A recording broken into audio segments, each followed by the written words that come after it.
केयूराणि न भूषयन्ति पुरुषम् हारा न चन्द्रोज्ज्वलाः न स्नानं न विलेपनं न कुसुमम् नालङ्कृता मूर्ध्निजाः वाण्येका समलं करोति पुरुषम् या संस्कृता धार्यते क्षीयन्ते खलु भूषणादि सततम् वाग्भूषणं भूषणम् विस्तरेणात्मनो योगं विभूतिं च जनार्दन भूयः कथय तृप्तिर्हि शृण्वतो నాస్తి మే మృతం.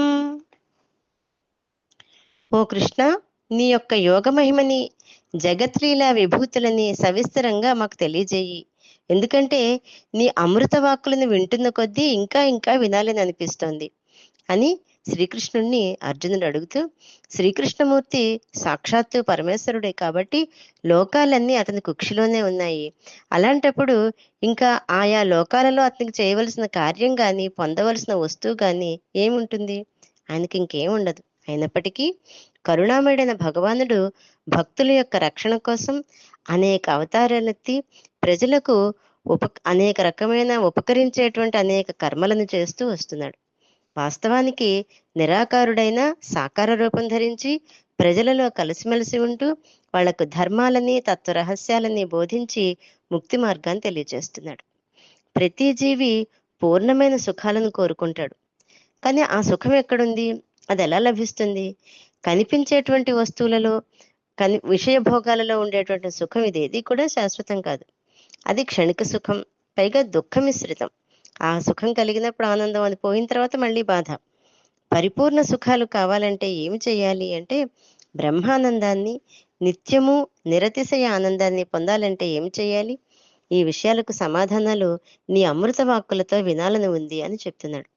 శిష్యుడైనటువంటి అర్జునుని యొక్క మాటలకి, గురువు యొక్క మాటలకి ఈ శ్రద్ధ ఏ విధంగా ఉండాలి, శిష్యుడైనటువంటి అర్జునుడు గురువు మీద ఎటువంటి భక్తి కలిగి ఉండాలో అనేటువంటి విషయాన్ని అర్జునుడి ద్వారా మనకు తెలుస్తుంది.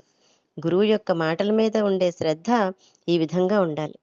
ఈ విధంగా ఇంచుమించుగా 12 నుంచి 18 శ్లోకాల వరకు అర్జునుడు కృష్ణుడి యొక్క గొప్పతనాన్ని తెలియజేస్తూ శ్రీకృష్ణ పరమాత్మ యొక్క మహాత్మ్యాన్ని, ఆయన యొక్క గొప్పతనాన్ని మళ్ళీ తెలియజేయవలసిందిగా కోరుతున్నాడు. ఆ విధంగా అర్జునుడు కోరిన విధంగా మనందరికీ కూడా మరొక్కసారి వినేటువంటి అవకాశం కలుగుతుంది. జై గురుదత్త.